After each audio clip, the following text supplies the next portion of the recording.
जय श्री हरि विष्णु। साल 2025 में कुल 4 ग्रहण लगने वाले हैं, जिनमें से पहला ग्रहण चंद्र ग्रहण होगा और यह ग्रहण फाल्गुन शुक्ल पक्ष की पूर्णिमा के दिन घटित होगा।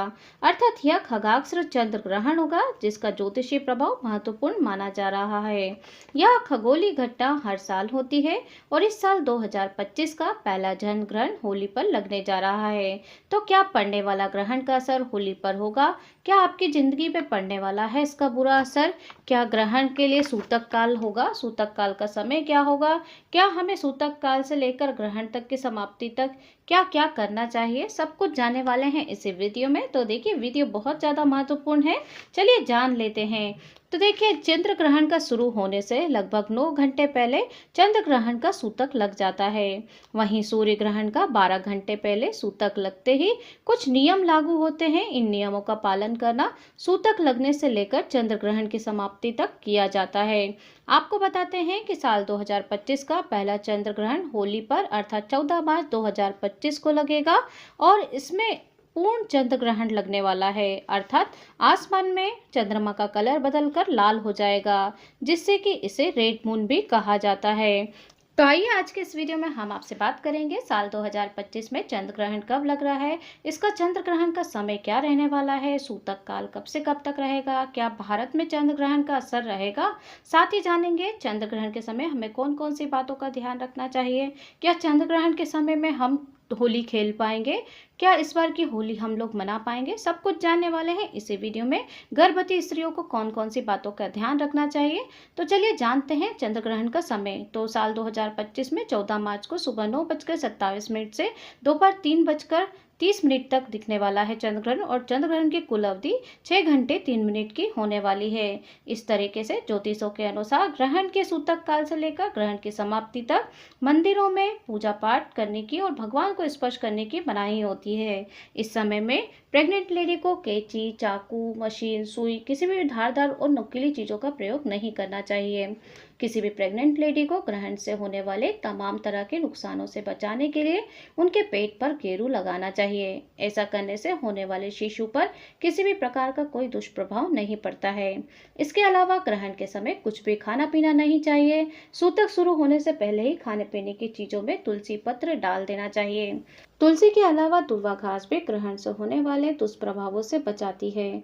खासतौर पर गर्भवती महिलाएं, बीमार लोगों को और बच्चों को अपने साथ ग्रहण के समय दूर्वा रखना चाहिए। यदि आपके पास तुलसी पत्र ना हो तो खाने पीने की वस्तु में भी आप दूर्वा डाल सकते हैं, जिसे कि ग्रहण की समाप्ति के बाद निकाल कर फेंक दिया जाता है।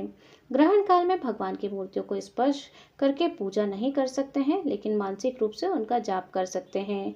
जब भी ग्रहण लगता है तो उस समय गर्भवती महिलाओं को तनाव में नहीं आना चाहिए, बल्कि अपने मन को शांत रखते हुए अपने इष्ट देवी देवताओं को या अपने धर्म के अनुसार जो भी भगवान को आप जानते हैं उनका आप ध्यान करके मानसिक रूप से आप जाप कर सकते हैं, ध्यान कर सकते हैं, कोई पवित्र पुस्तक भी पढ़ सकते हैं। ग्रहण की नकारात्मकता से बचने के लिए ग्रहण के दौरान अपने इष्ट का ध्यान अवश्य करना चाहिए। अब आपको बताते हैं, इसके अलावा अपनी क्षमता के अनुसार जिस समय ग्रहण लग रहा है उस समय दान की सामग्री जैसे कि दक्षिणा, वस्त्र, जूते, चप्पल आदि निकाल कर अलग रख देना चाहिए। आप में जितना भी सामर्थ्य हो उसके हिसाब से आप दान जरूर से निकालिए ग्रहण के समय, और ग्रहण की समाप्ति के बाद इन चीजों का दान जरूर से कर दीजिए।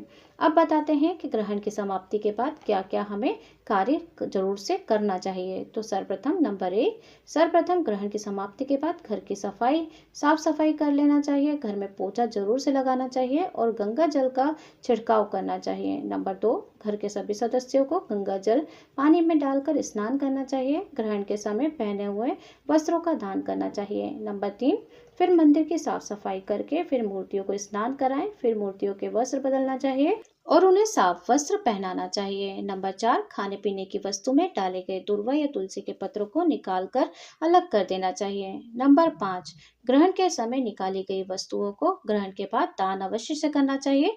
दान किसी भी गरीब या जरूरतमंद को ही दान करना चाहिए। चलिए, अब हम आपको बताते हैं कि साल 2025 में 14 मार्च को होली पर लगने वाला चंद्र ग्रहण क्या हमारे भारत में मान्य होगा? क्या हमारे भारत में इसका असर दिखेगा? क्या सूतक लगेगा? तो देखिए, भारत में यह चंद्र ग्रहण नजर नहीं आएगा, इसलिए इसका सूतक काल भी मान्य नहीं होगा। ऐसे में इसका कोई भी असर होली के त्योहार पर नहीं होगा। आपको बता दें कि साल का पहला चंद्र ग्रहण ऑस्ट्रेलिया, यूरोप के अधिकांश भाग, अफ्रीका के बड़े हिस्सों, प्रशांत अंटार्कटिका, साथ ही अर्कटिका महासागर, उत्तरी और दक्षिणी अमेरिका, पूर्वी एशिया और अंटार्कटिका के स्पष्ट रूप में देखा जा सकेगा। लेकिन आपको एक बात और बताना चाहेंगे कि ये ग्रहण हमारे भारत में मान्य नहीं होगा, ना ही दिखने वाला है। तो आप पूरे धूमधाम से होली पर्व को मना सकते हैं। साथ ही आप अपने सारे काम रोज की तरह ही कर सकते हैं। फिर भी आप अगर ग्रहण काल के दौरान भगवान का ध्यान जाप करना चाहें तो कर सकते हैं, तथा ग्रहण के दौरान दान भी कर सकते हैं। ये बहुत शुभ रहेगा। तो ये थी आज की वीडियो। उम्मीद है आपको पसंद आई होगी। अगर चैनल पे नए हैं तो सब्सक्राइब कर लीजिए और नोटिफिकेशन बेल को ऑन कर लें, ताकि जब भी हमारे चैनल पे वीडियो अपलोड होगा तो सबसे पहला पास आपके पास ही पहुंच जाएगा।